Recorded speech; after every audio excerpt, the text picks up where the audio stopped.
Hundreds of people a year leave their home countries to enlist in the Israel Defense Forces. They are known as lone soldiers or chayalim bodedim because during their IDF service, they have no family in Israel, even if they have support systems like friends. Of the approximately 177,000 soldiers on active duty in the IDF, 7,000, or about 4%, are lone soldiers. This is significantly higher than any other nation's military. What led to the phenomenon of the lone soldier? And what does it say about the connection Jews across the globe have to Israel?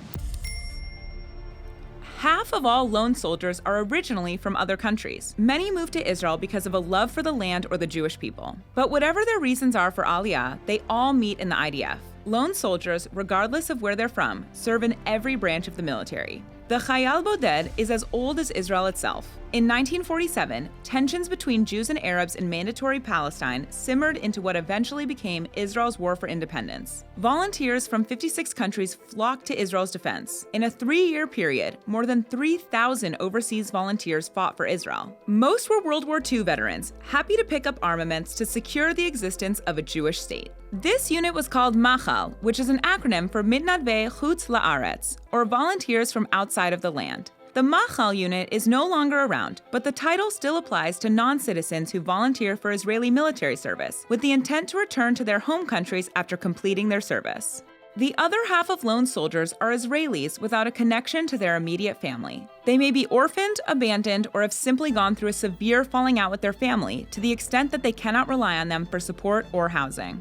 For example, since military service is often frowned upon in the Haredi or ultra-Orthodox community, some Haredi soldiers are cut off by their families and become lone soldiers. But why is the lone soldier status even necessary? Other soldiers around the world don't seem to rely on their family as much, even when they embark on tours of duty thousands of miles away from home. Since soldiers get leave relatively often, the IDF relies on a soldier's family for support during their mandatory service. Everything from laundry to off-base housing is assumed to be provided by the soldier's family. Lacking that additional support, lone soldiers are eligible for additional benefits, including a higher stipend, rent assistance, food vouchers, and up to 30 extra days off a year, including 1 personal day a month to take care of errands. Lone soldiers whose parents live abroad are also provided a flight home to be used once during their service. These lone soldiers might be WhatsApping their families around the globe several times a day, around the demands of a punishing army schedule, of course, but they're still physically on their own. And the IDF, the government, and even the Israeli public get this and show up for the soldiers who've shown up for them.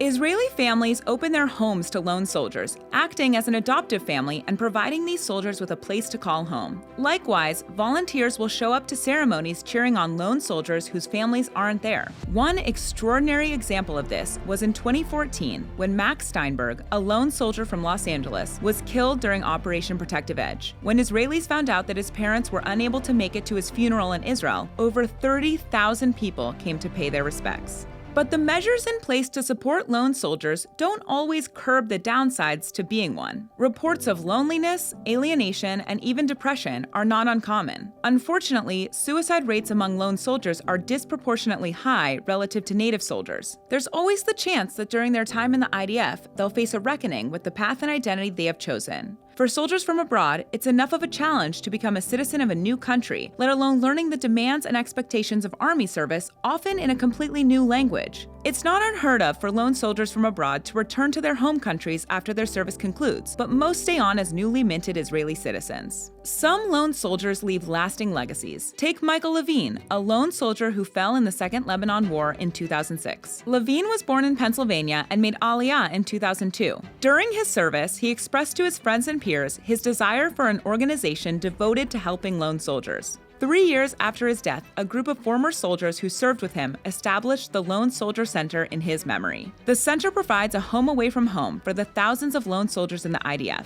They do this through pre-Army induction programs, recruiting volunteers to visit lone soldiers on their base and at their ceremonies, and hosting English language events. The majority of international lone soldiers come from the US and Canada, with Russia in a close third. Although overseas lone soldiers make up only half of all chayalim bodedim, their experience shines a light on a connection to Israel that Jews all over the globe may feel. That so many people would leave their families and support systems to move to a new country and enlist in the army says something about the idealism, enthusiasm, and the connection Jews have with one another across the world.